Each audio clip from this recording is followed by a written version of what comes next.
بسم الله الرحمن الرحيم. أعوذ بالله من الشيطان الرجيم. بسم الله الرحمن الرحيم. ألف لام ميم ذلك الكتاب لا ريب فيه هدى للمتقين. گزشتہ سبق نمبر 43 تھا، جس کے اندر الف لام میم کی تفصیل اور تشریح گزری ہے۔ آج کے سبق میں ذالک الکتاب لا ریب فیہ ھدی للمتقین کی تفصیل ہے۔ تو آج کے سبق کا عنوان ہے، پہلی آیت میں عظمت قرآن، صفات ثلاثہ کے ساتھ قرآن کی عظمت پیش کی جا رہی ہے۔ اس کی 3 صفات ہے۔ ایک الکتاب معنی کامل کتاب، دوسری صفت ہے لا ریب فیہ، اس میں ریب اور شک نہیں، تیسری صفت ہے ھدی للمتقین، یہ عظیم ہدایت ہے۔ تو جب بھی اصول یہ ہے کہ جب کوئی کتاب مدرس یا مصنف شروع کرتا ہے تو اولاً اس کتاب کی طرف ترغیب دی جاتی ہے، اس کا مرتبہ اور مقام بیان کیا جاتا ہے تاکہ سامعین متوجہ ہوں۔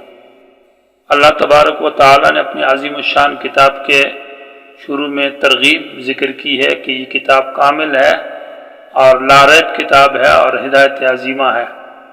اس لیے اولاً ذالک الکتاب میں ترغیب الی القرآن ہے اور قرآن کی 3 صفات ذکر کی ہے۔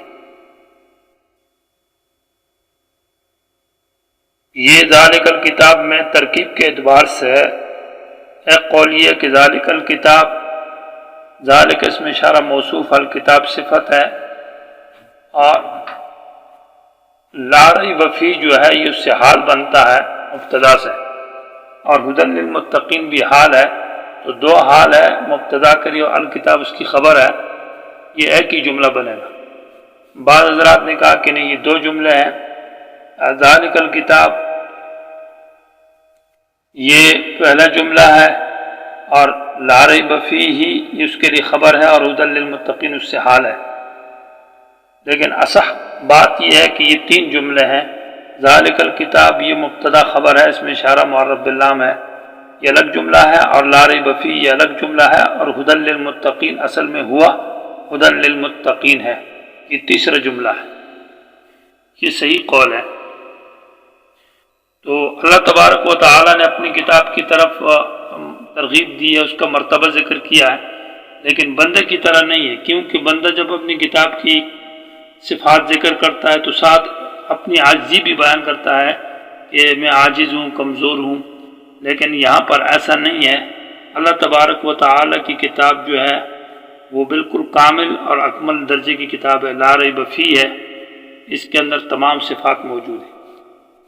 یہاں پر یہ سوال پیدا ہوتا ہے کہ صفات تو قرآن کی بہت ساری ہے، اور قرآن کے 75 اسماء ہے اور صفات بھی ہے، تو 3 کا انتخاب کیوں کیا ہے؟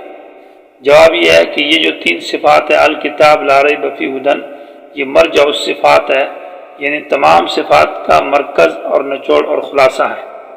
گویا کہ یہ اجمال ہے اور باقی صفات اس کے لیے تفصیل ہے، اس لیے ان 3 کا انتخاب کیا ہے۔ پھر یہ بات بھی یہاں سمجھ لینی ضروری ہے کہ ہر جملے کا پہلے جملے کے ساتھ ربط ہے۔ وہ ربط 2 طریقے سے ہے، یا یہ ہے کہ یہ جملہ ثانی جو لا ریب فیہ ہے پہلے جملے کے لیے دلیل ہے اور ھدی بھی دلیل ہے، یا یہ ہے کہ اس کا نتیجہ ہے۔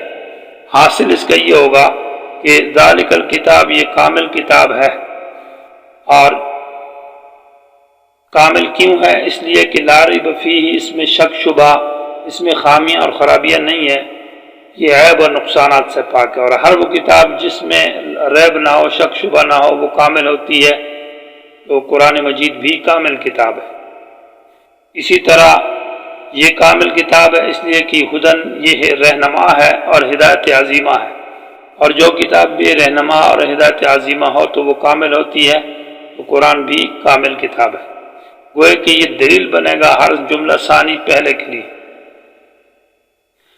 دوسرا طریقہ یہ بھی ہے کہ یہ نتیجہ بنے، یعنی ماقبل کا، ذالک الکتاب، یہ کامل کتاب ہے، اور جو کتاب بھی کامل ہوتی ہے اس میں ریب اور شک نہیں ہوتا، لہذا نتیجہ نکلا لا ریب فی، اس میں شک شبہ نہیں۔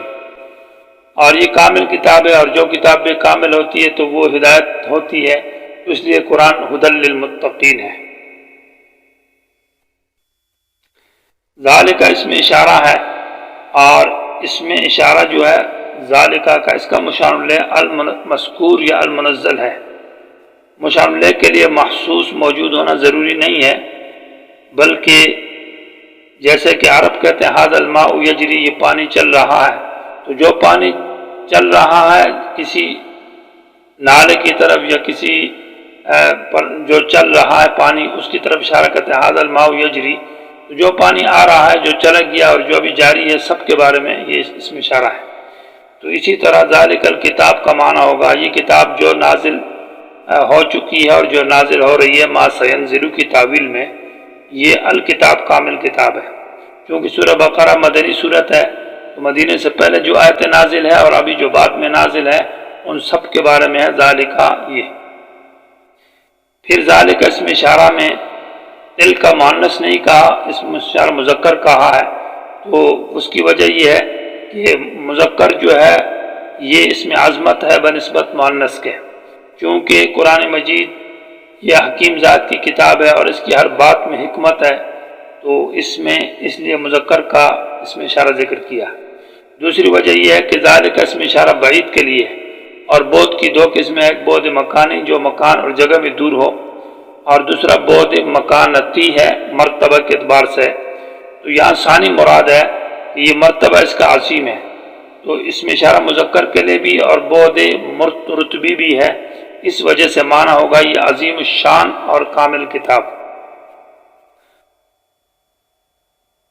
الکتاب اس میں جنس ہے، اور اس میں جنس جب ذکر ہو تو مراد اس سے فرد کامل ہوگا، معنی کامل درجے کی کتاب۔ جیسے کہ نحو کے اندر کتاب السیبویہ ہے تو اس کو الکتاب کہتے ہیں، یعنی باب نحو کے اندر وہ کامل درجے کی کتاب ہے، تو ذالک الکتاب کا معنی ہوگا یہ عظیم الشان اور کامل درجے کی کتاب ہے۔ اور اس کی وجہ یہ ہے کہ علماء نے لکھا ہے کہ جمیع العلم فی کتاب اللہ لیکن تقاصر عنہ افہام الرجال، تمام کے تمام علوم اللہ کی کتاب میں ہے، لیکن لوگ اس کی سمجھ اور ادراک سے لوگوں کی ذہن کوتاہ اور کم ہے۔ الکتاب الکامل اس کو اس لیے کہا ہے کہ اس میں تمام عقائد، معاملات، معاشرات اور ہر چیز اس میں موجود ہے، اس لیے اس کو کتاب کامل، دنیا اور آخرت کے فائدے اس میں موجود ہے۔ کتاب کا لفظ اصل کتاب تو لکھنے کو کہتے ہیں اور لکھا ہوا، تو اس پر اشکال یہ ہوتا ہے کہ قرآن تو نبی کے جس دور میں نازل ہوا تو لکھا ہوا تو نہیں تھا، تو جواب یہ ہے کہ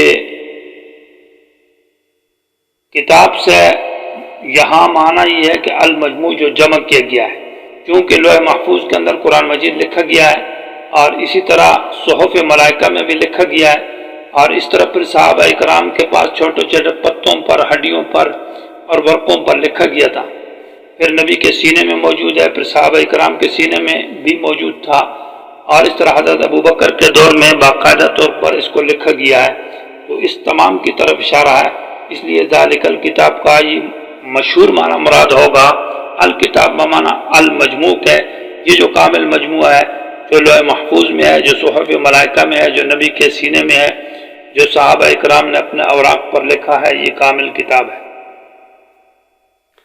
اس کو الکتاب الکامل اس لیے کہا ہے کہ اس میں تمام مہمات دین پر مشتمل ہے، یعنی پوری کتاب یہ اللہ تعالیٰ کی کتاب ہے، باقی کتابوں میں تو نقصان و ناقص ہے۔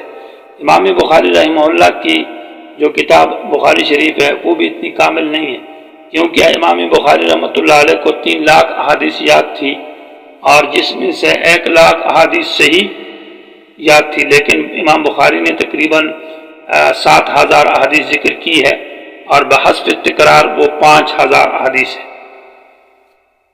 تو یہ اس لیے ذالک الکتاب کا معنی ہوگا یہ کامل کتاب ہے، لا ریب فی، اس میں شک شبہ نہیں ہے۔ یہ صفت ثانی ہے الکتاب کے لیے، دوسری صفت ہے کتاب کی، اور یہ صفت سلبی ہے، دلیل ہے ما قبل کے لیے، نتیجہ ہے جیسے کہ آپ کو بتایا گیا۔ لفظ ریب جو ہے ریب بمانا شک، سورہ یونس کے اندر آیت نمبر 37 میں لکھا ہے، اور سورہ سجدہ میں آیت نمبر 2 کے اندر ہے، ریب اور ارتیاب کا معنی ہے شک کرنا۔ یہ صفت جو ہے منافق کی ہے اور کافر کی ہے کہ منافق اور کافر آدمی قرآن میں شک کرتا ہے، اور عدم ارتیاب معنی شک نہ کرنا یہ صفت مومن ہے، سورہ مدثر کے اندر ہے۔ تو لا نفی جنس کا ہے اور ریب نکرہ ہے، اور نکرہ تحت نفی ہو تو عموم کا فائدہ دیتا ہے۔ معنی یہ ہوگا کہ قرآن کے اندر کسی قسم کا شک شبہ اور خامی اور کوتاہی نہیں ہے، نہ الفاظ میں ہے، نہ معانی کے اندر ہے، نہ فصاحت و بلاغت میں ہے، نہ اس کے مضمون کے اندر ہے، نہ اس کے اپنے الفاظ کی معنی کے اوپر دلالت کرنے میں ہے۔ تو لا ریب فیہ کا معنی ہے کسی قسم کا شک شبہ، خامی، کوتاہی، نقصان اس میں نہیں ہے۔ لفظ ریب قرآن میں 18 مرتبہ ذکر ہے۔ ابن اسیر نے نہایہ کے اندر ریب کا معنی کیا شک مع تہمت کو، کہ شک کے ساتھ ساتھ تہمت بھی ہو، تان اور اعتراض بھی ہو۔ تفسیر روح المعانی نے بھی یہی لکھا ہے، یعنی گویا کہ مضبوط شک کو ریب کہتے ہیں، اور شک مطلق ریب کو کہا جاتا ہے۔ شک تو کہتے ہیں مثال طور پر کسی چیز کے اندر تردد کو کہتے ہیں، تساوی الطرفین، دو طرفہ برابر ہو، اس میں جیسے کہ میں آپ کے پاس آ رہا ہوں، اگلے کہ آپ کے آنے اور نہ آنے میں مجھے تردد اور شک ہے۔ اور ریب کہتے ہیں شک کے ساتھ ساتھ اعتراض کو بھی کہتے ہیں۔ تو یہاں لفظ ریب اس لیے استعمال کیا ہے کہ یہ صورت جب نازل ہو رہی تھی تو اس وقت مدینہ کے اندر جو موجود لوگ تھے وہ یہود تھے، تو یہود نبی علیہ السلام پر اعتراض بھی کرتے تھے، اور اعتراض کے ساتھ ساتھ شک کرتے تھے، اور ساتھ ساتھ تان اور تشنیع اور اعتراض کرتے تھے۔ شک جو ہے وہ اس کا ازالے کے دو طریقے ہیں، یا تو یہ ہے کہ وہ شک ظاہر ہوگا سوال کے ذریعے سے، جیسے سورہ یونس کی آیت ہے ان کنت فی شک مما انزلنا الیک فاسأل، اگر آپ کو شک ہے اس کتاب کے بارے میں جس کو ہم نے اتارا ہے تو علماء سے پوچھیے، تاکہ پوچھنے سے شک ختم ہو جائے گا۔ دوسرا شک کا ازالہ ہوتا ہے بیان کے ساتھ، قل یا ایھا الناس ان کنتم فی شک من دینی فلا اعبد الذین تعبدون من دون اللہ، وہ لوگ قل کہہ دیجئے پیغمبر اگر تم میرے دین میں اور میرے مسلک میں شک کرتے ہو تو آؤ میں بیان کرتا ہوں، میرا مسلک یہ ہے کہ لا اعبد، میں ان کی عبادت نہیں کرتا جن کی تم کرتے ہو۔ تو شک دو طریقوں سے ختم ہو جاتا ہے۔ معلوم ہوا کہ قرآن میں ریب اور شک میں، یعنی گویا کہ ریب اور شک میں فرق ہے۔ سوال یہاں یہ پیدا ہوتا ہے کہ یہاں مراد تو لا ریب فیہ میں ریب تو خاص ہے اور شک عام ہے، تو خاص کو کیوں ذکر کیا؟ جواب یہ ہے کہ ذکر خاص ہے، مراد عام ہے، اور یہاں پر خاص کا ذکر ہے۔ لا شک کا معنی، لا ریب فیہ کا معنی ہوگا لا شک، اس میں شک شبہ نہیں ہے۔